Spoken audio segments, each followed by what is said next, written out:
안녕하십니까. 신의균의 꽃방TV 데일리 디펜스입니다. 자, 트럼프 대통령 탄핵 당했었죠. 그런데 그것을 버텨내었습니다. 보시겠습니다. 자, 트럼프 대통령 탄핵을 방어했습니다. 실질적으로 지금 방어했습니다.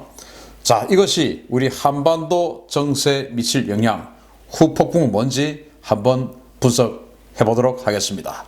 지금부터 갑니다. 자, 미국의 민주당이 트럼프 대통령 탄핵 시도했는데 결국 불발되는 것 같습니다.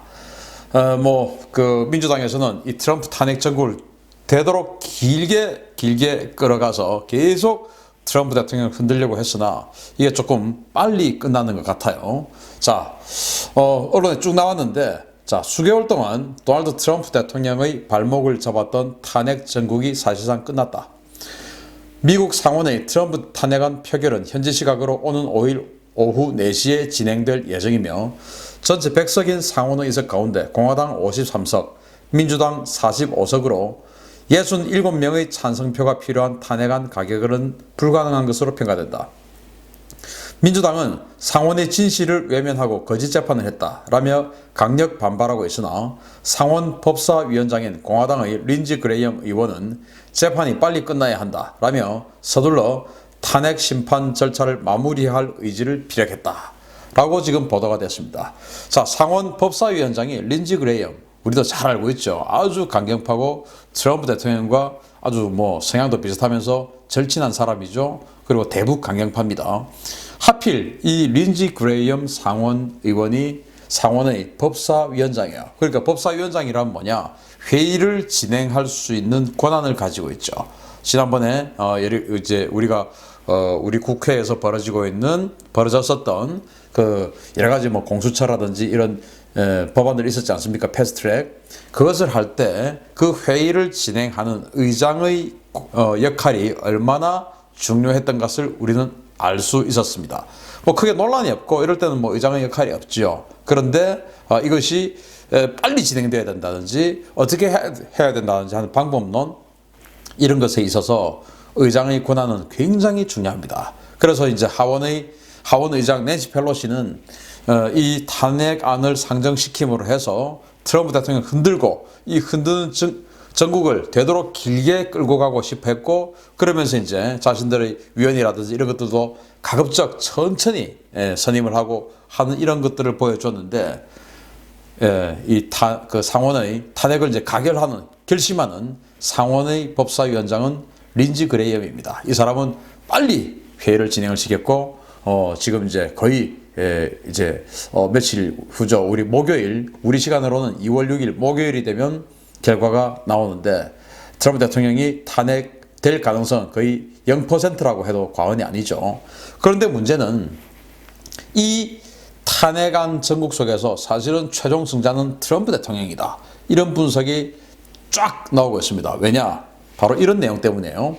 탄핵 전국으로 결집한 지지층입니다. 트럼프의 재선 레이스는 이제 순항이다. 라는 이런 언론 보도가 미국 내에서 쫙 나옵니다. 자, 일단 2월 1일 날 월스트리트 저널이 보도를 한 내용을 해석을 한 것을 알려드립니다. 가장 중요한 것은 탄핵 드라마가 공화당 내 트럼프 대통령의 입지를 바꿔놓았다는 것이다. 라고 이렇게 분석합니다. 왜냐?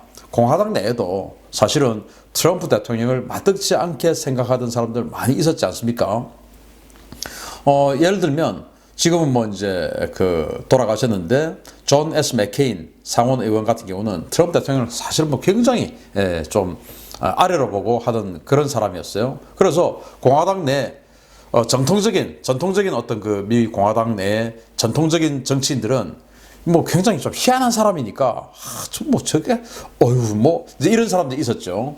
그랬는데 이번에 이 탄핵 정국을 거치면서 외부와의 충돌, 그래서 내부가 결집을 하고, 그러면서 그래도 우리가 살려면은 이 트럼프 대통령 우리 편이니까 우리가 잘 지켜야 돼 라는 그런 인식을 가지게 된 겁니다. 그러면서 공화당원들은 트럼프 대통령의 뒤에 결집함으로써 올해 선거 시즌에 그들의 운명이 트럼프의 운명에 달려있다는 것을 알게 됐다. 자, 지금 선수를 교체할 수도 있냐? 그것도 안 되지.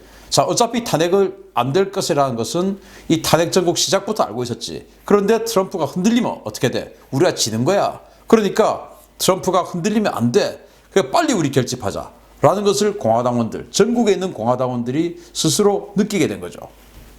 미국은 우리처럼 공화당 당대표 해서 당사가 있고 해가지고 거기 모여서 최고위원 회의하고 이런 데가 아니죠. 그래서 스스로 당원들이 그것을 알게 된 겁니다. 느끼게 된 거예요. 그래서 공화당이 트럼프의 당이 된 것에 대한 의구심은 탄핵 정국을 통해 상당 부분 사라졌다. 이제 트럼프 대통령이 공화당을 완전히 심리적으로 장악하게 된 계기가 된 겁니다. 이제 이런 상황이 됐어요. 그러면서 적이 하나둘씩 제거하게 된 겁니다. 첫째, 가장 강력한 적이 민주당의 조 바이든 전 부통령 아니겠습니까? 그 조 바이든과의 싸움 때문에 사실은 이 탄핵 정국이 촉발을 했죠. 바로 우크라이나 스캔들입니다. 그런데 하원에서 민주당이 트럼프 대통령을 탄핵을 하려고 하면은 그 우크라이나 스캔들이 당연히 나와야 되고, 그 우크라이나 스캔들이 나오니까 어떻게 되냐? 조 바이든 부통령과 그의 아들 헌터 바이든이 우크라이나에서 얼마나 돈을 받아먹었고 어떤 일을 했고 했던 거에 팩트가 나온 거예요. 팩트가. 트럼프 대통령이 압력을 주었고 안 주었고 이것을 떠나서 어쨌든 이 바이든 부자가 실제적으로 우크라이나에 행했던 이런 행위들이 나온 겁니다. 그러니까 바이든은 완전히 치명상을 입게 된 겁니다. 트럼프 대통령에게 KO 펀치를 날리려고 하다가 트럼프 대통령은 그 펀치를 맞고 버텨내버렸고, 그렇게 해서 날아간 카운터 펀치로 인해서 바이든은 완전히 그러기가 돼버린 겁니다. 그래서 지금 트럼프 대통령이 이렇게 이야기를 하죠. 샌더스는 공산주의자다. 이렇게 이야기를 하죠. 왜냐? 이제 바이든은 끝났다라고 본 겁니다. 그래서 거기에서 이어서 이제 넘버 2 지금 지지도를 보이고 있었던 샌더스를 향해서 그 굉장히 급진주의자니까 저기는 저 공산주의자야 라고 지금 때려버리는 것이죠. 이제 바이든은 끝났다. 그래서 트럼프 대통령의 상대였던 이 민주당 주자들과의 격차가 상당 부분 좁혀졌는데, 그렇게 해서 이제 탄핵 정국 전에는 거의 한 10% 정도씩 다 이렇게 트럼프 대통령이 지고 있었죠. 지금은 그런데 5, 6% 이상으로 좁혀진 그런 여론조사가 나오고 있습니다. 그런데 문제는 샤이 트럼프가 있죠. 샤이 트럼프. 예를 들어서 우리 대한민국에도 샤이 보수가 지금 현재 굉장히 많이 존재하고 있다는 것을 우리들 다 알고 있지 않습니까? 예를 들어서 자유한국당 나 좋아, 자유한국당 지지해 라고 하면, 예를 들어 젊은 사람이 20대 30대가 자유한국당 지지해, 야, 니 무슨 꼰대 정당을 좋아하냐, 이제 이런 이야기 하니까 차마 말은 못하는데 사실은 야, 그래도 우리나라가 사회주의 안 되려고 하면은 그래도 자유한국당 찍어줘야지 라고 마음속으로 생각을 하고 있는 젊은이들, 즉 샤이 보수가 또는 샤이 자유한국당이 있다는 겁니다. 그런 것처럼 이 샤이 트럼프 계층이 있기 때문에 지금 5, 6% 이 정도 차이밖에 샌더스와 바이든이 못 냈다라고 하는 것은 현실적으로는 트럼프가 앞섰다라고 보는 것입니다. 그게 이제 미국 내의 판단이고 저도 그렇게 봅니다. 그래서 이 트럼프의 재선 레이스는 이제 거의 트럼프가 사실은 안전하게 순항을 할 것이다 라고 보는 것입니다. 자, 그렇게 해서 정치적으로 유리한 고지에 오른 트럼프 대통령은 사실은 이제 현행 정책을 유지하는 것. 왜? 이것을 유지해야 자신이 그동안 3년여에 걸쳐 해왔던 정책이 올바랐다라고 하는 것이죠. 여기에서 갑자기 확 바꿔버리면은 자기가 해왔던 것이 틀렸다라고 하는 인정이 될 수 있으니까 그대로 현상 유지를 하는 것입니다. 자, 이런 부분에 있어서 그럼 우리는 북한 문제에 있어서 우리는 어떻게 될 것인가? 자, 1월 30일 날 상원 외교위원회에서 민주당과 공화당이 설전을 벌였습니다. 민주당이 먼저 포문을 열었어요.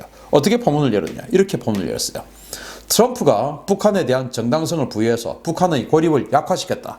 상황이 이러면 북한의 제재 강도가 떨어진 것이다. 압박을 강화해라! 라고 이제 민주당이 먼저 포문을 열었습니다. 그랬더니 공화당 상원 의원들이 뭐라고 했냐? 최대 압박 캠페인이 정말 효과적이냐? 지금도 충분히 효과적이고 미국 양측은 충분히 선의를 가지고 있다. 언제든지 테이블에 다시 협상 테이블에 나올 수 있다. 라고 공화당은 방어를 한 거예요. 민주당에서는 이게 지금 전쟁을 하자 그 말이 아니고 협상 테이블에 나오게 하려면은 압박을 더 강하게 해야 돼. 더 세게 해. 이제 이렇게 했는데 니들 지금 약하게 한 거야. 라고 했는데 공화당은 아니야. 지금도 우리도 충분히 서로 대화의 여지가 있고 잘하고 있어. 지금 충분히 괜찮았어. 야, 뭐 핵실험을 했냐, 미사일을 쐈냐, 뭐냐, 이렇게 나온 것이죠. 자, 이 모든 것들은 대선 주자의 이 지지도에 따라서 결론이 나는 것입니다. 대선 주자가 지지도가 높아지면 공화당의 말이 맞는 것이고, 대선 주자가 지지도가 낮아지면, 즉 트럼프 대통령의 지지도가 낮아지면 이 말이 맞는 겁니다. 그래서 압박을 적게 한 거야 라고 하는 말이 맞게 되는 겁니다. 트럼프의 지지도가 떨어지면. 그런데 지금 트럼프의 지지도가 훨씬 더 올라가게 생긴 상황이죠. 그러면 지금까지 한 것이 맞다. 그런데 우리가 알기로는 어떻습니까? 이 압박의 강도가 외형적으로는 강했지만 실질적으로는 누수가 아주 많이 되고 있었다. 라고 우리는 알고 있지 않습니까? 압박은 하고 있지만 실질적으로 북한의 물가는 안정이 돼 있고, 그리고 중국과 러시아로 인해서 북한에 상당한 양의 식량과 자본과 물질들, 재화들이 들어가고 있다라는 거 우리 알고 있지 않습니까? 그런데 트럼프 대통령은 지지도가 상승을 함으로써 그거 우리 잘한 거야, 지금도 앞으로도 계속 그렇게 하면 돼 라고 할 수 있는 상황이 생겨버린 것이죠. 지금 일정 부분 우리가 생각하는 더 북한을 쪼아야 돼 라고 생각하는, 우리가 생각하는 부분에 있어서는 굉장히 마이너스 요인이 생긴 겁니다. 자, 그렇게 해서 트럼프의 입지 강화로 시간을 벌게 된 김정은입니다. 그런데 문제는 김정은의 국내 정치적 요소죠. 자, 트럼프 대통령은 이제 재선을 하게 되면 2016년에서 2024년까지 집권을 하게 됩니다. 트럼프 대통령은 그러죠. 야, ICBM만 안 쏘면 나 너하고 얼마든지 대화할 수 있어. 그리고 너 잘 살게 해줄 거야. 이제 이렇게 이야기를 하죠. 그런데 김정은은 어떻게 합니까? 새로운 길을 가겠다라고 이미 선언을 했습니다. 새로운 길을. 김정은은 우리가 생각하면 이렇습니다. 야, 김정은 그냥 개방하고 잘 살면 되지. 협상하고 잘 살면 되지. 그거 왜 그러는 거야? 그런데 김정은은 그렇지 않습니다. 계속 위기를 고조시켜서 외부와의 충돌, 충격으로 인해서 자신이 그 위기 속에서 버텨나가는 외줄타기를 해야만이 생존할 수 있는 정권이에요. 그런데 그 외줄에서 내려오는 순간 위험해지죠. 계속 외줄에서 뒤뚱뒤뚱 떨어질 것처럼 이렇게 되어야 계속 앞으로 나갈 수 있는 상황인데, 그게 뒤뚱뒤뚱이 사라져버리면 떨어지는 겁니다. 그래서 그 뒤뚱뒤뚱은 뭐냐? 미사일도 쐈다가 압박했다가 말폭탄도 쏟았다가 이건데, 이거를 하지 않으면 국내 정치적으로 제가 왜 필요해? 우리가 지금 위기니까 제가 필요한데, 위기도 아닌데 제가 왜 필요해? 이렇게 되는 것입니다. 또 군부에서는 아니 우리는 지금 이렇게 준비했는데 지금 뭐야 이거? 우리는 뭐야 지금 이때까지 한 게? 이렇게 되는 것입니다. 그래서 군부 또 당 그리고 인민들 모든 세력들을 아울러서 뒤뚱뒤뚱 줄에서 떨어지지 않게 가기 위해서는 계속 위기를 고조시켜야 되는데, 그렇게 평화의 시기가 오래가면서 그 평화가 태평성대가 아니고 그냥 고립된 상태에서, 어려운 상태에서, 먹고 살기 힘든 상태에서 그게 오래가면은 굉장히 위험해지는 것이죠. 그 먹고 살기 힘든 상태가 오래갈 때는 또 외부와의 충돌을 야기시켜야 되는데, 그게 바로 ICBM입니다. 왜냐? 북한은 미국과 전쟁을 한다는 명목하에 70년 동안 그렇게 해서 억압하면서 독재를 해왔고, 그 독재가 먹혔던 게 미국이 워낙 잔인하고 잔혹한 놈들이니까 우리는 저들로부터 그 잔인한 학살을 당하지 않으려고 하면은 우리는 지금 좀 배가 고파도 견뎌야 된다. 이렇게 해서 70년을 버텨온 나라예요. 그것을 지금 하루아침에 바꿀 수가 없어요.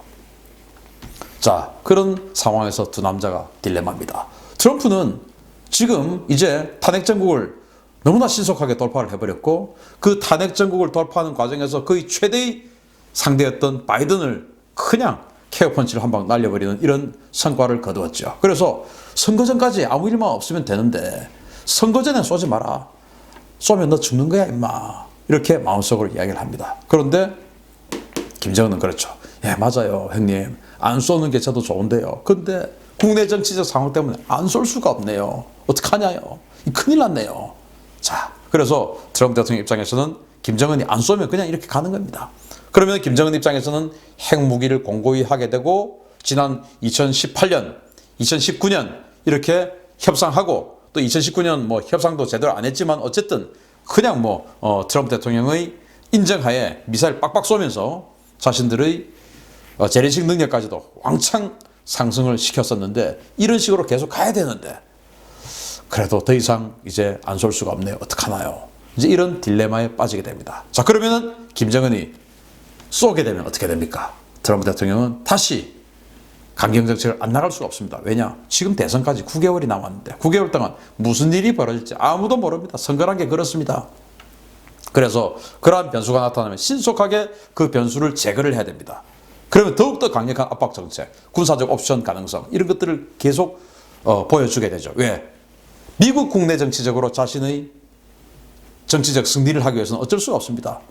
김정은도 북한 국내 정치적으로 자신이 생존하려면 어쩔 수가 없다는 겁니다. 그래서 모든 전쟁, 모든 외부와의 충돌 이런 것들은 국내 정치의 연속선상에 있기 때문에 트럼프 대통령의 탄핵 정국 신속 돌파 그리고 재선 가능성 업 이런 것들이 김정은에게는 굉장히 호재지만 그러나 선거는 너무 길게 남았다. 그래서 김정은은 도발을 선택하지 않을 수가 없을 것이다. 그러나 선택하지 않고 자신이 버텨나가면 오히려 핵을 공고히 하게 되는 그래서 우리 대한민국에게는 굉장히 불리한 이런 상황이 생길 수 있는데 그렇게 해나가기가 김정은 입장에서는 굉장히 힘들 것이다 라고 생각합니다. 그래서 우리는 김정은이 그것을 버텨나가는 맷집이 없기를 기대할 수밖에 없다라는 안타까운 말씀을 드리면서 마치겠습니다. 감사합니다.